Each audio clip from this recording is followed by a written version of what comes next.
Hello, Texans. Welcome to the Susana Gibb Show. On this show, we celebrate the vibrant stories of our Texas friends, neighbors, entrepreneurs, and nonprofits. I'm your host, Susana Gibb, and today we have an exciting episode lined up for you. We're honored to have Martha Gleason, the Chief Amplifier of Amplify Your Voice, on the show. She is not a Texan, but she is a Texan at heart, and she travels here to speak occasionally. Martha is an expert in the mechanics and the art of using our voice effectively. She teaches us not just how to speak, but how to truly connect and resonate with our audience. And it goes beyond just the technical aspects. She emphasizes the importance of what we speak about. Our stories, our passions, and our authenticity are key elements that influence our message. And so she guides people to help align their inner message with their outer expression, so it ensures that what they say truly represents who they are, which I love. This is great.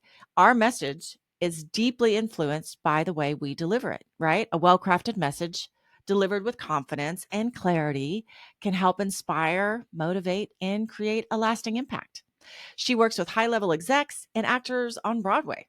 So she's helping people and individuals, people are individuals and organizations, find their unique voice and amplify it so they can make a difference in their communities and beyond. So stay tuned as we dive deeper into Martha Gleason's journey, her insights on voice mechanics, and her tips on crafting and delivering powerful messages. So feel free to open up your Texas-sized beverage, and while you run to the fridge or coffee maker to get yours, I'm going to yap at you for a minute about our sponsor, which is us, Gibb Insurance Services. We have over 27 years of experience in providing home, auto, health, life, and commercial insurance, and it's always been about more than just insurance. We're about people, relationships, and the incredible stories that make up our great state of Texas. That's why we started this podcast, to celebrate and highlight the amazing friends, neighbors, entrepreneurs, nonprofits, and pretty much everybody who's got a good story to tell. Your trust and support in us, especially with our Best Insurance Award with D Magazine and the Dallas Morning News, and we are so grateful. So thank you for tuning in, and thank you for being a part of our Gibb Insurance family. We are honored to share these stories with you, and we hope you enjoyed this episode as much as we enjoy bringing them to you. And you can go to gibbagencydallas.com for more information about quotes and this podcast. And we'll end this episode with an insurance tip of the week, so stick around for that too. Lastly, my Texan friends, I want to talk to you about reviews. Your feedback means the world to us. If you've been enjoying the conversations, insights, and stories that we share on this podcast, please take a moment to leave us a review. We'll even read them on the air, like this one from Laura. I love this podcast. Susana is a wonderful host. She puts her attention on her guests in a way that allows them to show up fully and authentically to share what they love. My time spent here is always valuable, like a little mini masterclass on many different topics and modalities. Thank you, Laura. I just want to say the word modalities a few more times. So your reviews not only help us improve and bring you better content, but also helps others discover our community here. Whether you're listening from Texarkana, El Paso, or even beyond the Lone Star State, shout out to my Texan at heart traveling in Thailand. Your thoughts matter. So please take a minute after this episode to leave us a review on your favorite podcast platform. And if you haven't already, please subscribe so you never miss an episode. Together, we can continue to go. Man, I almost made it through the whole thing without jacking it up. Jennifer, I'm sorry. Jennifer's my producer. She really liked this episode, by the way. She was excited. And she's kind of tough sometimes. Anyway, together, we can continue to grow as friends and neighbors, sharing in the richness of our Texas spirit. So hopefully you have your beverage now, pausing for a sip, because we are on with the show. Tell everybody who you are and what you do. Hi, Susana. Well, it's great to be here, and thank you for having me on your show. I'm Martha Gleason, and I'm an executive voice coach. I work with women executives and singers to help them find their authentic voice. And with women executives, it's essentially so that they can confidently navigate the complex world of corporate success. And we use a variety of tools. I'm also the founder and chief amplifier at the Women's Voice Network. I love Chief Amplifier is an amazing title. Have you ever met another chief amplifier out in the world? That's a great question. I have. I think there are several. I haven't met that title, but what I mean to say is I think I have met several people who I would say have found their voice and are amplifying their voice. So you deal with both the physical voice, like what the muscles that produce the sounds that come out of our voice, out of our mouth, and then you also talk about our brand, our voice, what we're saying as a person, right? Exactly. So I always say, Susana, that the voice is like your calling card because it lives inside you. So it's really the most intimate expression of who you really are. And the way you use your voice, not only as an instrument, but also the words you choose to speak with and how you listen to others and respond to them really determines whether people are going to welcome you in or they're going to shut you out and turn you away. So if I go up and I introduce, I'm walking up to a person. I have yet to speak yet. As I'm walking up, they're looking at me, they're taking me in, they're gathering, they're starting to make their first impressions, and then I begin to speak. What do you think? How does the voice play into that first impression? Obviously, it's probably not the first thing, but it's got to be in the top choices of how people choose to think of us in, because they say, what is it? A first impression happens in the first, 7 seconds? Is that right? 7, yes. That's right. And I think of all the tools available to you when you are meeting someone, when you're at a networking event, when you're on a stage, your voice is your most powerful tool. So it's certainly how you carry yourself, how you walk, whether you look open and welcoming, those are very important. But the voice itself is your most powerful presentation tool. So when you start to work with somebody, do people work with you for the physical voice or this is my brand, I'm trying to find my voice and what I'm trying to say in the world? Like, what comes first? It's like the chicken and the egg question. The chicken and egg. Well, it's interesting, but I find that people come to me for either or. Okay. So most often, if someone doesn't like the sound of their voice, they will come to me for actual vocal rehabilitation. A lot of times they might get tired if they're talking all day. Maybe they find as their voice gets older that it doesn't sound the same as it did when they were younger. There's a lot that can be done for that. On the other hand, if someone is okay with the way their voice sounds, but they just are afraid they're going to forget what they're going to say, or they don't feel that the way their voice sounds and what they say is really in alignment with their brand, then we dive into really finding your authentic voice, which is the work we're essentially doing in the Women's Voice Network. We're doing that deep dive into what are your core values? What are your strengths? What are the boundaries that you need to set? What is your happiness pie recipe? What does your life really need to look like for you to be in alignment with your true voice? And then how do you navigate those difficult conversations? How do you make your way through getting a seat at the table and getting heard? There's a much deeper dive with women executives that need to use their voice to leverage their strengths and get where they want to go with their careers. I love that image of having a seat at the table and how a confident voice can potentially, it helps your message, right? If you're trying to convince people or persuade people that how you sound, if you sound timid and high pitched, it's not going to get the ball moving as well. Right. And the other thing is to think about, Susana, is that the voice reflects the state of consciousness of the speaker. So if your voice is high pitched, it might be that you're bringing anxiety into the room. Interesting. Do you And work with so men too, or primarily women? I do work with men, Oh, you do. but more women than men. What do you think the biggest differences are between men and women's voices? The voice itself or how they Sure. present themselves. The voice themselves, well, the men's vocal folds, which are only as long as your thumbnail. So your thumbnail is how long your vocal folds are. They're very small. The Oh, men's vocal folds are thicker and shorter. So interesting. they have a different quality. They have oftentimes a less soft quality. It's a stronger quality usually.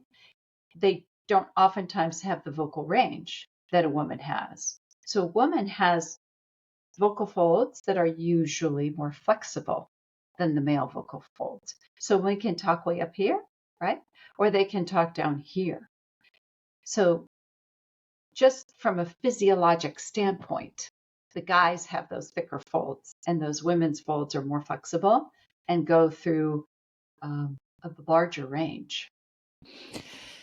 So I found this quote. This is the one that so it says, what makes a woman's voice attractive? Lower pitched and dominant sounding voices have been found to be more attractive in studies. This is true for both men and women. For instance, men are drawn to higher pitched, breathier voices in women, especially during ovulation. True or false? What do you think about that? I have no idea. But I would say that if your tone is really high and squeaky, and maybe you're kind of up here all the time, or maybe you're talking in the gravel pit. You have a lot of vocal fry in your voice. Those can be grating and irritating. So I wouldn't be surprised if the guys like the higher, breathier sound on a personal level with the woman because it's a soft sound, right? And that's attractive.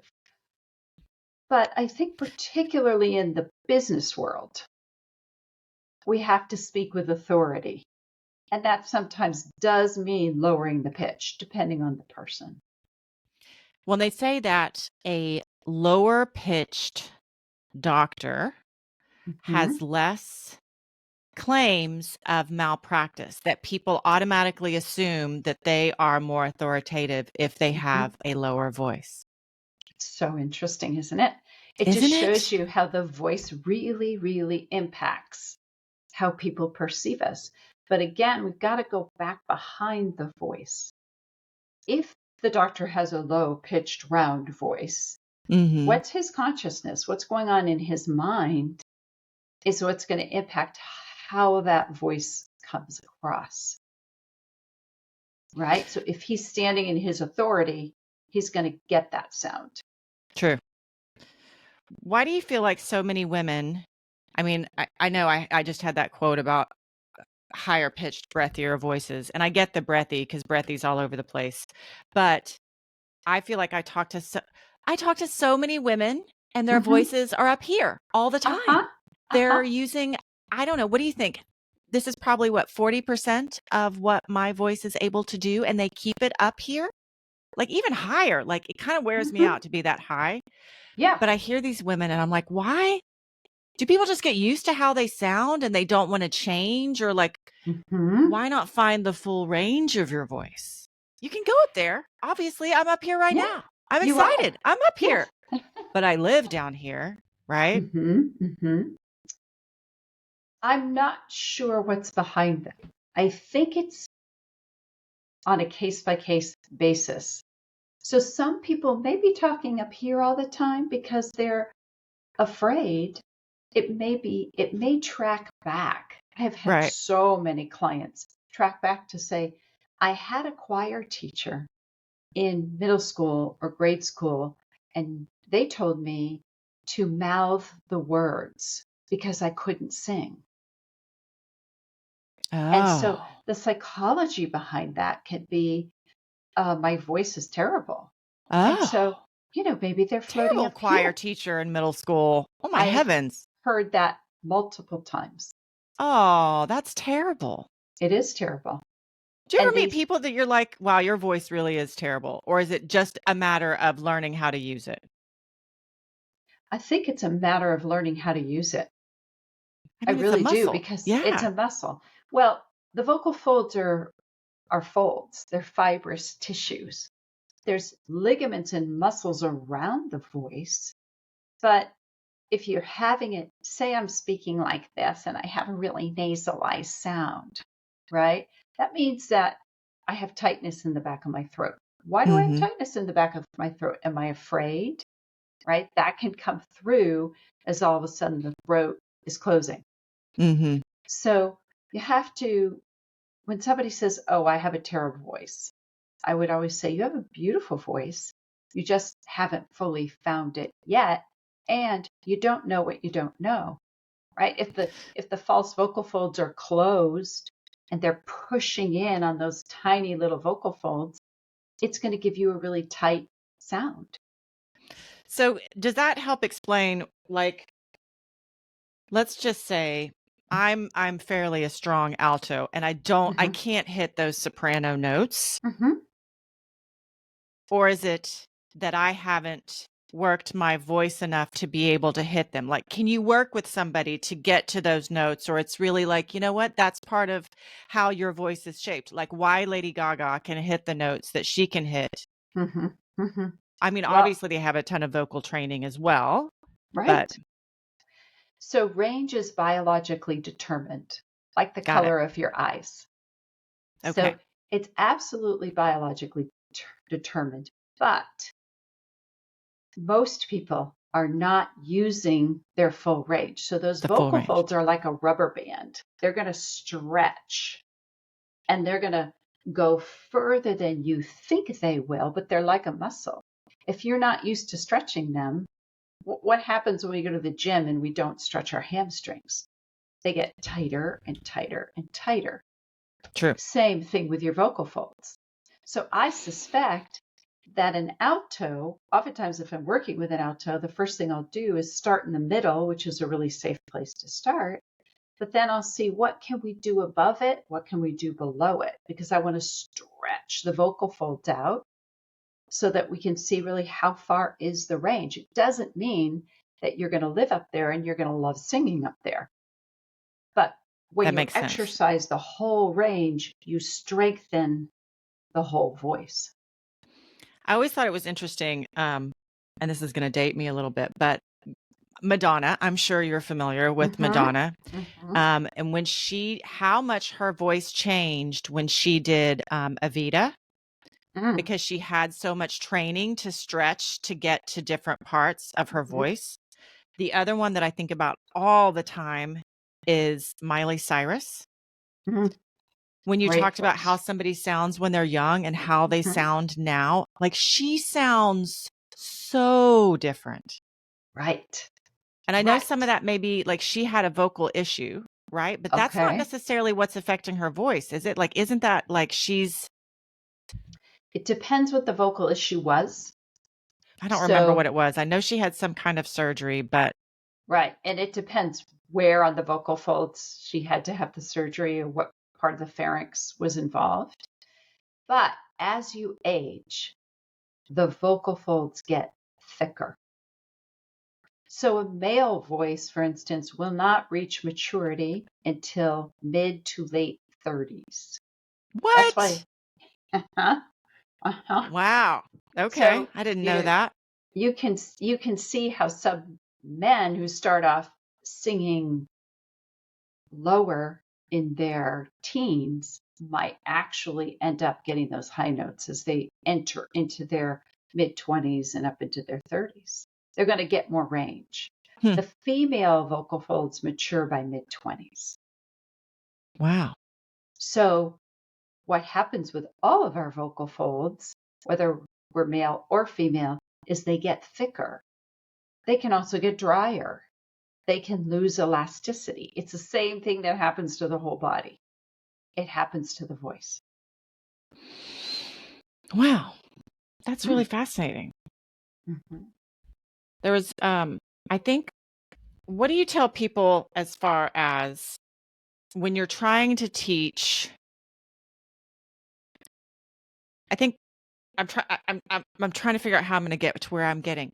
But when you teach melody in Mhm. the voice, as well Mhm. as melody, speed, Mhm. and forcefulness, right? Like it was Volume. something for me to volume, Mhm. where they were like, listen, we want you to say this line. I would be doing a voiceover commercial, and they're like, we want you to be happier. We want you to be really excited when you say this line. And Mhm. I would do Mhm. it, and they're like, no, don't be louder. Don't be Mm-mm. louder. Mhm. That's a question of timbre. So Damn. how dark or bright the sound is and how much you're using your articulation system. So one thing people don't realize is that the teeth are resonators. Mm. So if you smile, you're going to get more bounce and more ping in the sound because your resonators in voice are everything from the chest up. So they're your teeth, they're your bony cartilage, they're your forehead, they're everything to do. They're your chest bones. All of that is an acoustic vibration. Hmm. So by smiling, if you need a happier sound, you're going to get it because the sound's bouncing off your teeth. Wow. Now I'm just thinking about my teeth. Yeah.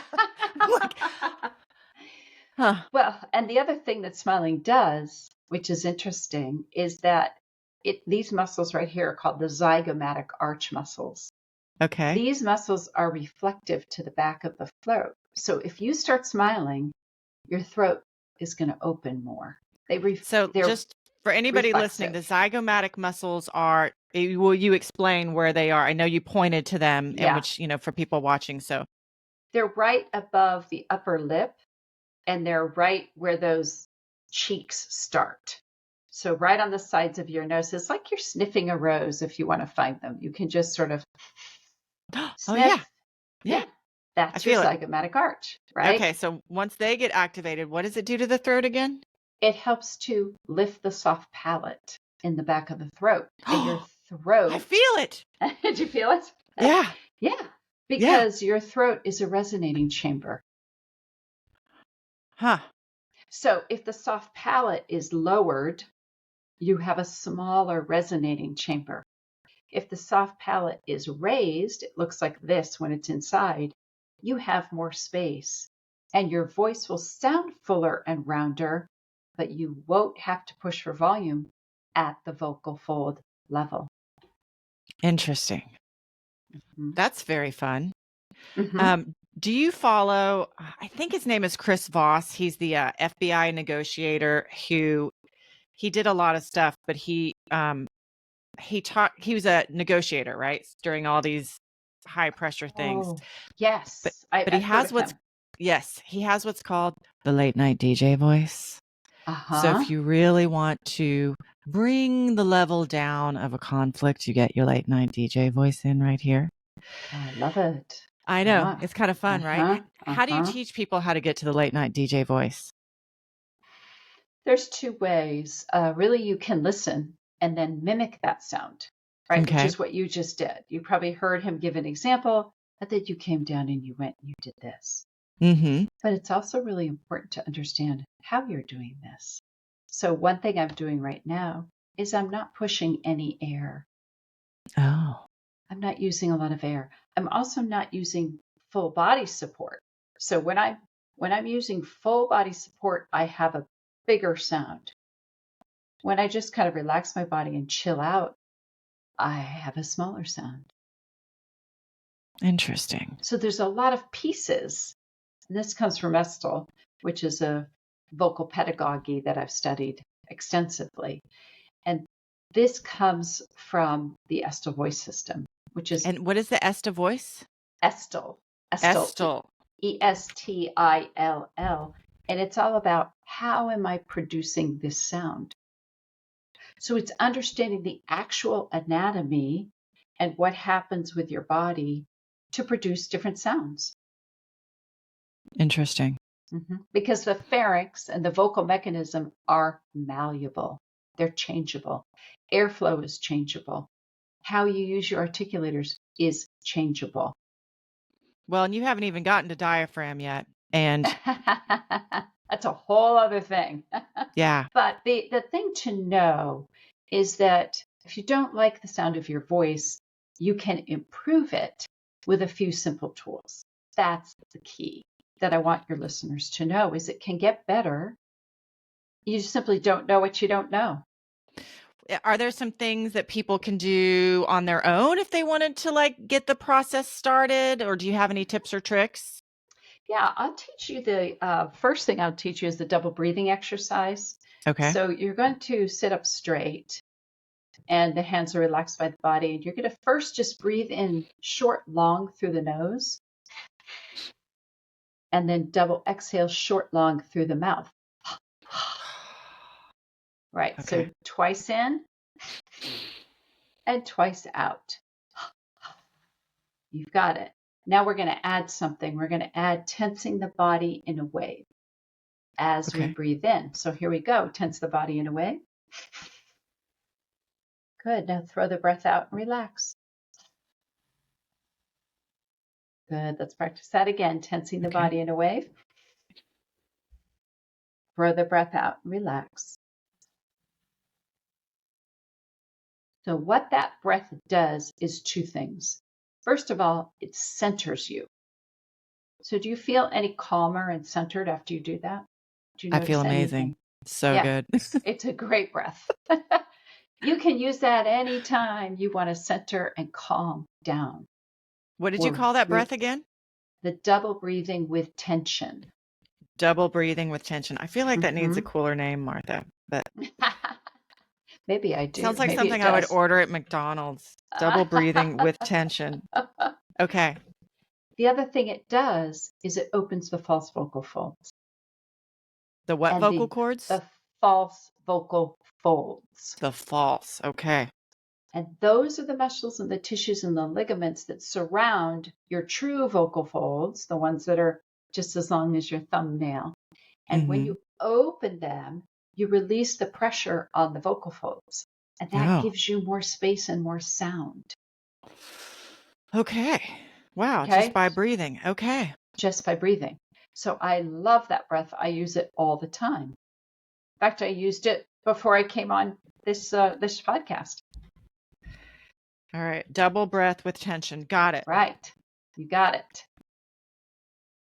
What else you got? You have another trick? Sure. Let's do the relaxation series. I'm going to take my headphones off for this. Oh, okay. Oh, my headphones want to come off with you. They keep falling out of my stupid ear. Start by just softening the fingertips. So we're not going to work with stiff fingers. We're going to work with softened fingers. And you come right up to the forehead, and you're going to want to just massage all these muscles. And you can work your way down to the temporal, to the temporalis muscles here.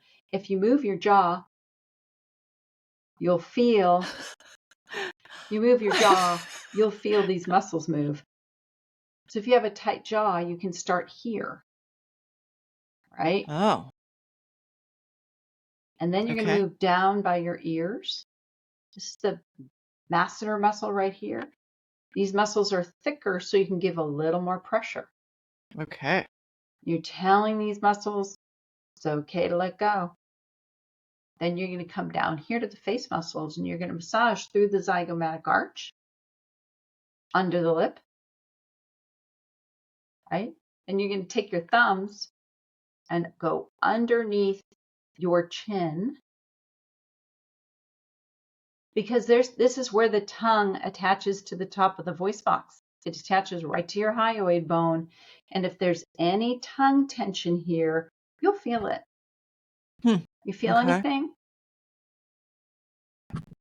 If you feel anything, just give it a little extra love right there.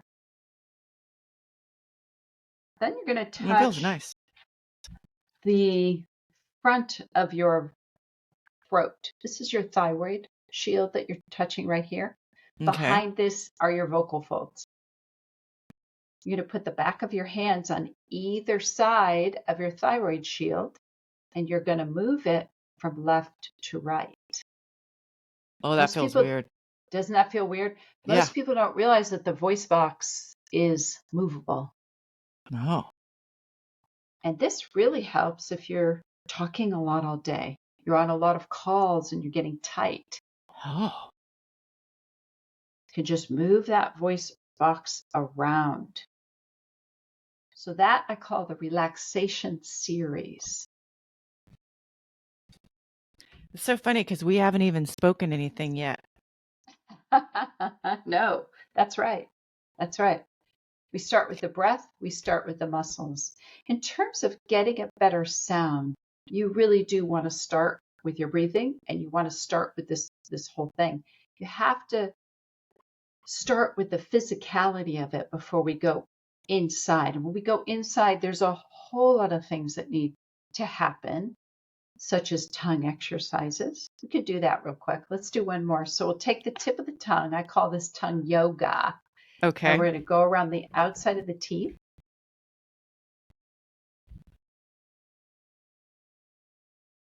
Mm-hmm. Mm-hmm. And you're going to go the other direction. Mm-hmm. Definitely using this part for the snippet.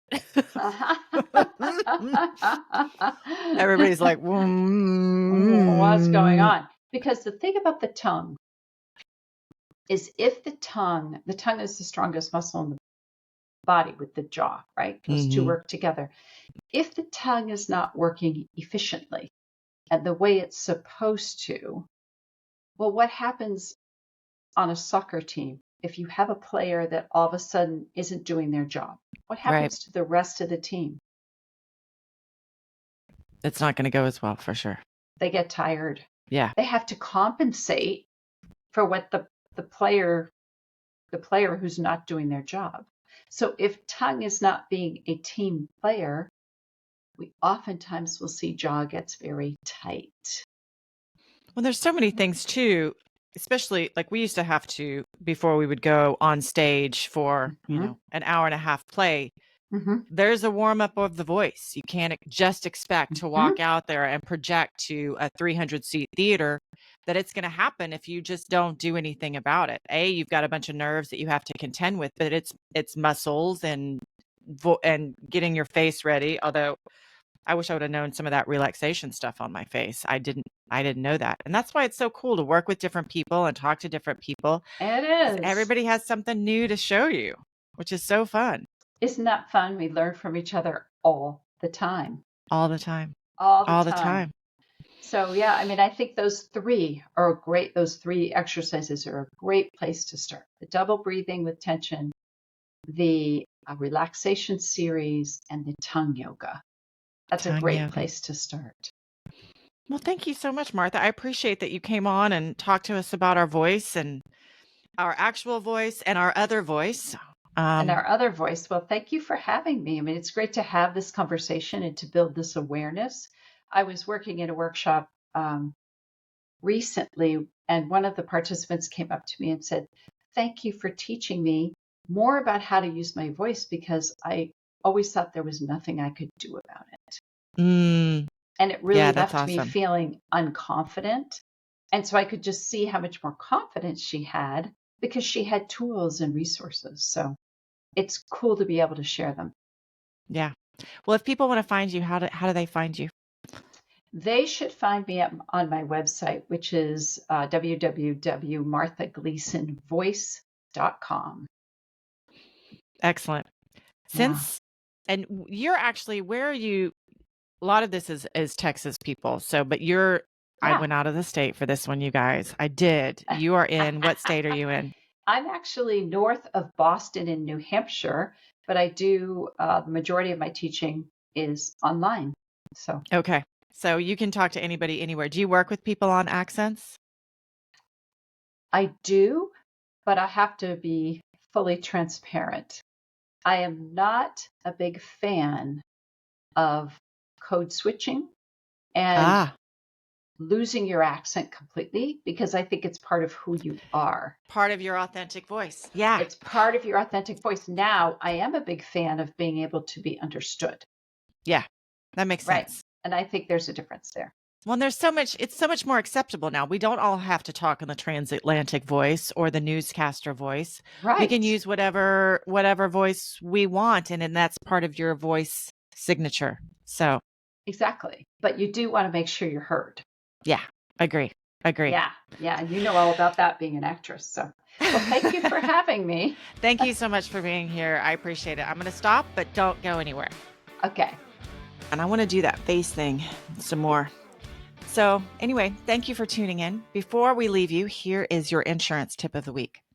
Last week, which was actually more like a month because we took a little summer hiatus. Anyway, we mentioned how Farmers was dropping coverage for a lot of homeowners with dwellings at $1 million.